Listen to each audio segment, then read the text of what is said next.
হিংসা হিংসা আমাদের সমাজে আছে না নাই? আছে। হিংসা এমন একটা জিনিস, আদম থেকে নিয়ে এখন পর্যন্ত যতগুলো মানুষ দুনিয়ার জমিনে এসেছিল, নবী এবং রাসূলগণ বাদ দিয়ে মানুষ হিংসার বশবর্তী হয়ে যায়। আর এই হিংসায় পড়ে অনেক পাপ কাজ সে করে ফেলে, মন্দ কাজ করে ফেলে, ঠিক কি না? এই হিংসা আমাদের মনের মধ্যে অজান্তে এসে যায়। এই হিংসাকে দূর করতে হবে, হিংসাকে মুছে ফেলতে হবে আমাদের হৃদয় থেকে, কল্প থেকে, অন্তর থেকে।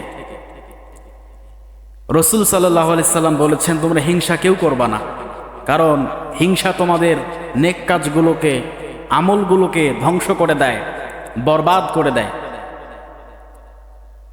এই হিংসা থেকে আমাদেরকে রাসূল সাল্লাল্লাহু আলাইহি সাল্লাম দূরে থাকতে বলেছেন। তো হিংসা করা যাবে? হিংসা করা যাবে না।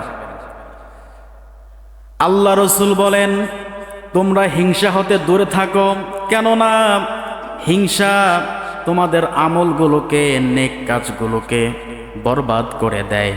যেমন করে বরবাদ করে দেয়, শুকনো কাঠের মধ্যে যখন আগুন লেগে যায়, সেই কাঠ আর কাঠ থাকে না, ছাই হয়ে যায়।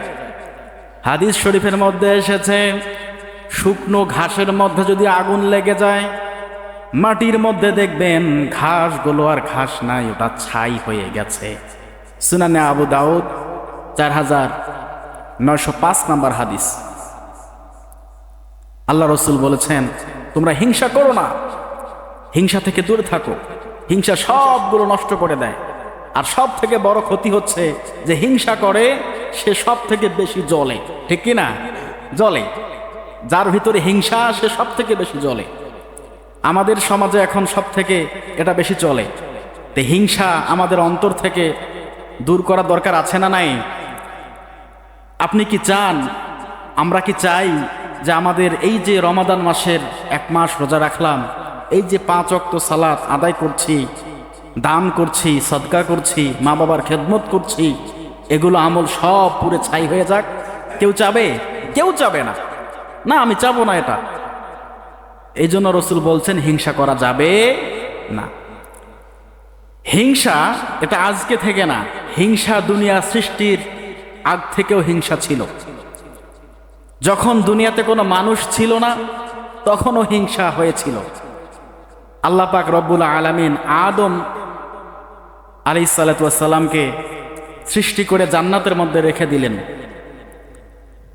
আদমকে আল্লাহ পাক সবগুলো বিষয় শিখিয়ে দিলেন, জানিয়ে দিলেন। এবার ফেরেশতাদেরকে বলছে, হে আমার ফেরেশতারা, তোমরা আদমকে সিজদা করো, ইল্লা ইবলিসা, শুধুমাত্র কেবলমাত্র ইবলিস বাদ দিয়ে সবাই আদমকে সিজদা করেছে। এমনকি নূরের তৈরি ফেরেশতাও আদমকে সিজদা করেছে, কিন্তু ইবলিস করে নাই।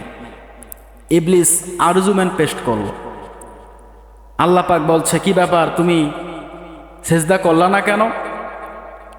আমি তোমাকে সিজদা করতে বলেছি, তুমি সিজদা করলা না কেন? এবার ইবলিস বলে, ক্বালা আনা খায়রুম মিনহু খলাকতানি মিন নার ওয়া খলাকতাহু মিন তিন। ইবলিস বলছে, হে আল্লাহ, ক্বালা, আমি বলছি, আনা খায়রুম মিনহু, আমি তাহাদের থেকে উত্তম। কেন উত্তম? খলাকতানি মিন নার, কারণ আপনি আমাকে আগুন দিয়ে সৃষ্টি করেছেন। ওয়া খলাকতাহু মিন তিন, আর আদমকে আপনি সৃষ্টি করেছেন কাদা মাটি থেকে। কি মাটি থেকে? কাদা মাটি থেকে। আগুন সব সময় ঊর্ধ্বমুখী, আগুন উপরে ওঠে না। আমি তো আদমকে সিজদা করতে পারবো না। মানে আল্লাহর থেকে একটু বেশি বোঝে। কি বোঝে? আল্লাহ থেকে বেশি বুঝছে যে না, আমি সিজদা করব না, কারণ সে হচ্ছে কাদামাটির আর আমি হচ্ছে আগুনের তৈরি। শয়তান ইবলিস আরজুমেন্ট পেশ করলো, তখন আর তে সিজদা করলো না, শয়তান হয়ে গেল। তাকে চিহ্নিত করে আল্লাহ পাক শয়তান বানিয়ে দিলেন।